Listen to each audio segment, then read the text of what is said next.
Hello and welcome back दोस्तों, मैं जुगल आर्य आप सभी का एक बार और अपने यूट्यूब चैनल में हार्दिक स्वागत करता हूं। यदि अभी तक आपने हमारे चैनल को सब्सक्राइब नहीं किया है तो चैनल को सब्सक्राइब कर दें। हम आपके लिए महत्वपूर्ण वीडियो लेकर आए हैं प्रश्न बैंक के, जो आपको 9वीं 10वीं 11वीं 12वीं सभी के प्रश्न बैंक हमारे चैनल के माध्यम से अवेलेबल करवाते रहेंगे। और इसी प्रकार से पुराने वीडियो देखने हों तो हमारे डिस्क्रिप्शन में जाकर उनकी लिंक मैं आपको प्रोवाइड कर दूंगा, वो सारे वीडियो आप देख सकते हैं। आप लोगों का मैं ज़्यादा समय ना लेते हुए अध्याय 4 दो चर वाले रेखीय समीकरण को मैं आपको प्रोवाइड करने वाला हूं, जो उसको साथ में एक्सप्लेन करने वाला हूं। इसके अंदर से 2 अंक के ऑब्जेक्टिव आने वाले हैं और एक आपका 2 अंक का प्रश्न, यानी कि 1+1+2 टोटल 4 अंक के। तो इसी प्रकार के वीडियो देखने के लिए हमारे चैनल के माध्यम से आप उपस्थित रहें और वीडियो पर अंत तक बने रहें। यदि वीडियो पसंद आए तो लाइक करना ना भूलें। पहले वाले प्रश्न को हम पढ़ते हैं। इसमें कहा गया है कि y बराबर 3x+5 का एक, इसमें यदि हम बारी बारी से x और y की जगह पे मान रखना स्टार्ट करें तो इसके कितने हल हो सकते हैं? तो इसके अपरिमित रूप से अनेक हल हो सकते हैं। वो किस प्रकार से? यदि मैंने y की जगह पे 1 रखा और x की जगह पे, यानी कि इसको संतुष्ट करना है सीधा सीधा, तो यहाँ पर इसके कई हल हो सकते हैं, अपरिमित रूप से अनेक हल हो सकते हैं। अब यहाँ पर हम देखते हैं समीकरण आपका दिया हुआ है x-2y बराबर 4 के लिए निम्नलिखित में से कौन सा एक हल होगा। निम्नलिखित में से कौन सा हल होगा यहाँ पूछा गया है। तो यहाँ पर हम यदि इसमें से बारी बारी से बिंदु रख के देखते हैं। पहले वाले में बिंदु जैसे 4 रखा x की जगह पे, तो पहला वाला बिंदु 4 रखा और माइनस का 2 इंटू वाई की जगह पे यहाँ 2 रखा, 0 बराबर 4। तो यहाँ पर 0 में 2 का गुणा करा, 4 बराबर 4। तो यहाँ तो पहला वाला बिंदु संतुष्ट कर रहा है, तो इसका आ वाला ऑप्शन सही रहेगा। अब अगला देखते हैं।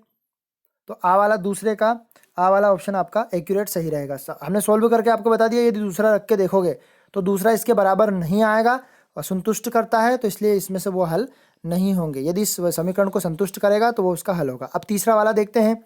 समीकरण हमारा दिया हुआ है y बराबर a का एक आलेख सरल रेखा होगा, यानी कि y बराबर a है तो x बराबर यहाँ पर हमारा क्या हो जाएगा? 0 हो जाएगा।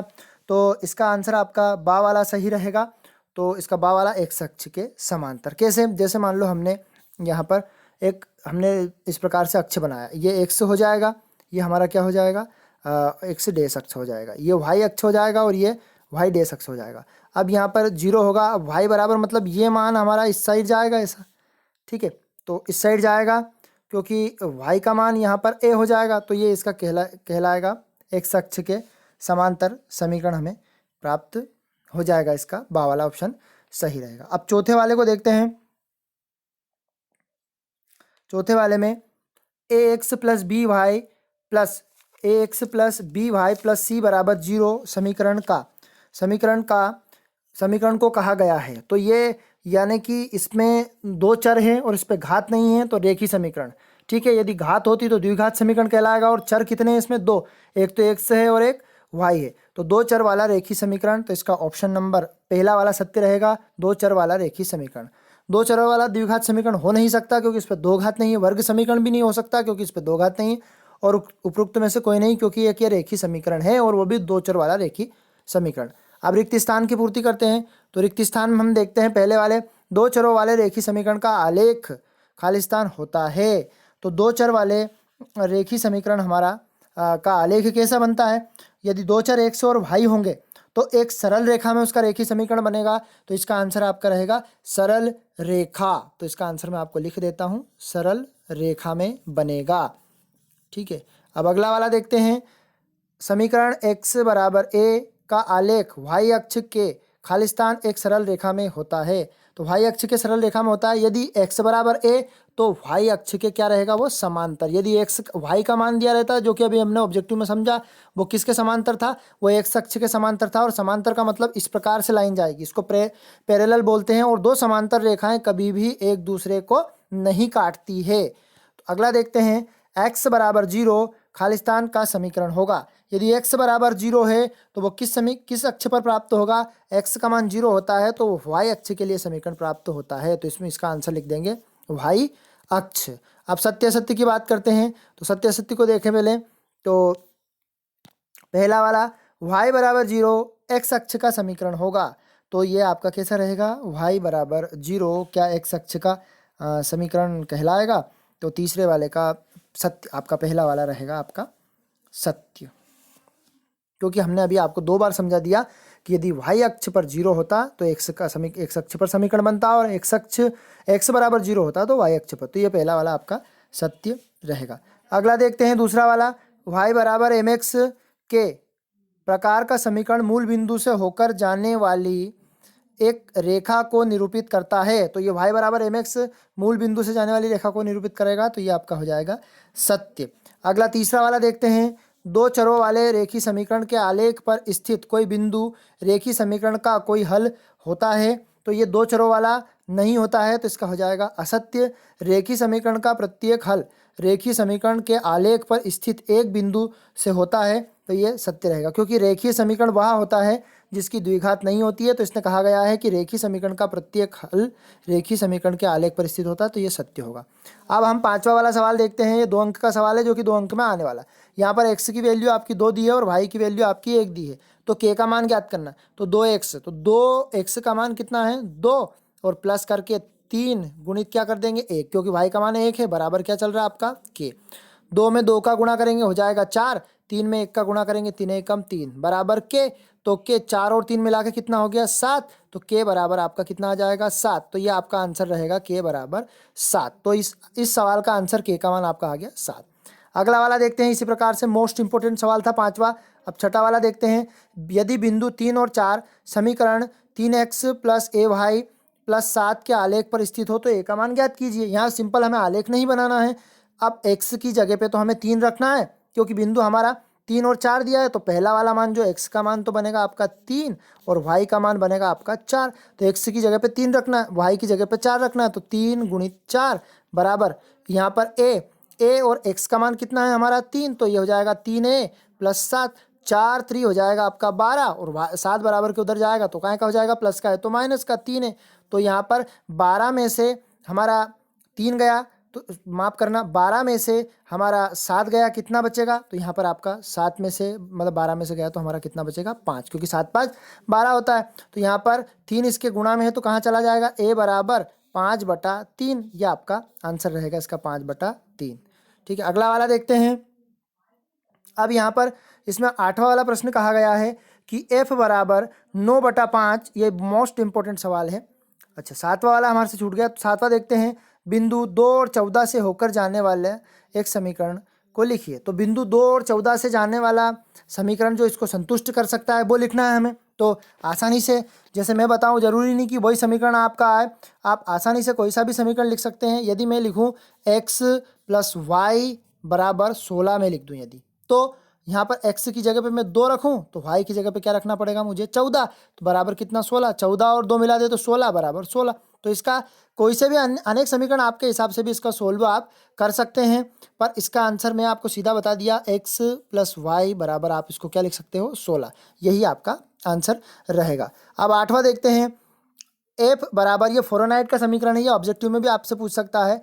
फ़ारेनहाइट f बराबर 9/5 c प्लस 32 फ़ारेनहाइट को सेल्सियस में निरूपित करने वाले रेखी समीकरण में जब c का मान हमें 30 डिग्री दिया है तो इसका मान आपको फ़ारेनहाइट में निकाल के बताना है। तो जहाँ डिग्री सेल्सियस है उसकी जगह पे आपको क्या रखना है 30 डिग्री। तो f बराबर आपका हो जाएगा 9/5 गुणित सेल्सियस की जगह पे आपका क्या हो जाएगा 30 प्लस 32। ठीक है, तो इसको काट देंगे, कितनी बार काट देंगे 5 से 6 बार काट देंगे। और f बराबर फ़ारेनहाइट बराबर 9 छके कितना होता है 54। ठीक है, और या 6 9 54, ठीक, प्लस 32 हो जाएगा। अब 54 में 32 को जोड़ देंगे तो 4 और कितने हो जाएंगे 6, और 5 और 3 कितने हो जाएंगे 8। तो ये 86 फ़ारेनहाइट, यदि आपको 30 डिग्री सेल्सियस में मान दिया है तो फ़ारेनहाइट में उसका मान आएगा 86 या 86 डिग्री फ़ारेनहाइट। अब अगला देखते हैं 9वां वाला। 9वें वाले सवाल में समीकरण 2x प्लस 1 बराबर 3x माइनस 2 को हल कीजिए। यानी इसको हल करके बताना है या x की वैल्यू निकाल के बतानी, सीधी भाषा में बोले तो यहाँ पर 2x x की एक तरफ करते हैं तो 2x माइनस x हो जाएगा, माइनस का 3 पहले माइनस का है, एक बराबर किधर आएगा माइनस का हो जाएगा। 2x में से एक x गया तो x बचा, और ये 3 माइनस का 3 और माइनस का 1, तो ये हो जाएगा आपका माइनस का 4। तो इसका आंसर आ जाएगा माइनस का 4। ठीक है, अगला वाला देखते हैं सवाल 10वां वाला। तो आप वीडियो को ध्यानपूर्वक देखें, समझें, और यदि वीडियो में किसी प्रकार का डाउट हो तो हमें कमेंट बॉक्स में आप बताएं। चैनल पर नए हैं तो चैनल को सब्सक्राइब करें। इसके पहले वाले 3-4 वीडियो हमने प्रोवाइड कर दिए हैं, उनकी लिंक आपको डिस्क्रिप्शन में दे दूंगा। इस वीडियो के माध्यम से आपका मैथ्स में आपको प्रिपेयर करके दूंगा और आपके वार्षिक परीक्षा की एग्जाम के लिए महत्वपूर्ण तैयारी ये चल रही है। 10वां वाला देखते हैं। नोटबुक की कीमत एक कलम की कीमत से दुगनी है। इस कथन को निरूपित करने वाले दो चरों वाला रेखीय समीकरण ज्ञात कीजिए। तो सबसे पहले हम माना नोटबुक की कीमत कितनी हो जाएगी। नोटबुक की कीमत आप लिखेंगे, नोटबुक की कीमत आप x मान लेंगे, और कलम की कीमत सिंपल सा सवाल है, कलम की कीमत y। प्रश्न में कहा नोटबुक की कीमत, तो प्रश्नानुसार आप डालेंगे। यहाँ मैं सिंपली समझा देता हूँ। कलम देखो, नोटबुक की कीमत x है और कलम की कीमत आपकी y है। तो उसने कहा है नोटबुक की कीमत कलम की कीमत से दुगनी है, तो इसमें 2 का गुणा कर देंगे और रेखीय समीकरण बनाना है इसका। तो x बराबर को उधर 2y को ले जाएंगे तो ये अब माइनस का 2y बराबर 0। तो आपका रेखीय समीकरण प्राप्त हो गया, 2 चर वाला एक रेखीय समीकरण प्राप्त हो गया। अब हम आगे बढ़ते हैं 11वें सवाल की तरफ। तो 11वें सवाल में कहा गया है आपका निम्नलिखित रेखीय समीकरण को ax plus B Y plus C बराबर 0 के रूप में व्यक्त कीजिए, जहां a, b और c के मान ज्ञात कीजिए। अब x के गुणांक में a है, यहाँ पर लिखा हुआ है, y के गुणांक में b है और अचर पद आपका c है। तो यहाँ पर हम सवाल देखते हैं, पहला वाला सवाल। तो पहले वाले सवाल में लिखा हुआ है 2x प्लस 3y बराबर आपका 9.35। अब इसको पहले समीकरण बना लेते हैं। 2x प्लस 3y और बराबर के उधर ले जाएंगे तो ये हो जाएगा 9.35। अब जब x के गुणांक में बोला a है, तो x के गुणांक में a है तो a का मान आपका बनेगा, इसकी तुलना करेंगे तो 2, b का मान आपका बनेगा 3 और c का मान आपका बनेगा माइनस का 9.35। ये पहले सवाल का आपका आंसर रहेगा। इसी प्रकार सिंपली इस सवाल अगले सवाल को देखते हैं। तो माइनस का 2x प्लस 3y बराबर के उधर 6 को ले जाएंगे तो माइनस का 6। तो यहाँ a का मान बनेगा आपका माइनस का 2। यहाँ पर ये वाला a का मान, क्योंकि a किसके x के गुणांक में है, b का मान आपका 3 बनेगा और c का मान आपका माइनस का 6। इसी प्रकार से a और b c के मान ये हो जाएंगे। फिर यहाँ पर आपका तीसरा वाला सवाल देखते हैं। x तो बराबर के उधर जाएगा ये, तो माइनस का 3y बराबर 0। अब इसकी तुलना किससे कर देते हैं, ax plus by plus c बराबर 0। तो यहाँ पर a के गुणांक में, यहाँ x के गुणांक में कुछ भी नहीं है तो इसके गुणांक में 1 मानेंगे तो a बराबर 1 हो जाएगा। फिर इसी प्रकार b बराबर, यहाँ इसके y के गुणांक में 3 है तो ये माइनस का 3 और c का मान तो है ही नहीं यहाँ पर, तो c का मान आपका क्या हो जाएगा 0। तो ये आपका आंसर रहेगा। चौथे वाले सवाल को देखते हैं। तो चौथे वाले सवाल में आपका लिखा हुआ है 3x plus 2y 3x plus 2 बराबर 0। तो यहाँ पर देखो ax plus by plus c से इसकी तुलना करेंगे। तो x के गुणांक में a है और यहाँ पर x के गुणांक में आपका 3 है तो a का मान 3 आ जाएगा। फिर y के गुणांक में, तो यहाँ y वाला पद ही नहीं है तो b का मान आपका क्या हो जाएगा 0 और अचर पद आपका 2 है तो c का मान आपका 2। तो इस वीडियो में हमने अध्याय 4 2 चरों वाले रेखीय समीकरण को समझा। वीडियो यदि आपको पसंद आए तो हमारे वीडियो को लाइक कीजिए, चैनल पर नए हैं तो चैनल को सब्सक्राइब कीजिए। इसी प्रकार के मैं वीडियो आपके लिए बनाता रहूँगा। हमारे वीडियो को ज़्यादा से ज़्यादा फॉरवर्ड करें ताकि मुझे और मोटिवेशन मिलता रहे और मैं आपके लिए नए से नए वीडियो आपके ज़रूर लाता रहूँ। पुराने वीडियो को देखने के लिए हमारे चैनल के माध्यम से मैंने प्लेलिस्ट बना दी है, उन प्लेलिस्ट में जाकर आप सभी प्रकार के वीडियो देख सकते हैं और इसी वीडियो में मैं उस प्लेलिस्ट की लिंक भी आपको प्रोवाइड कर दूंगा। जय हिंद साथियों, अगले वीडियो में जल्द मिलते हैं आपसे। Tata bye bye.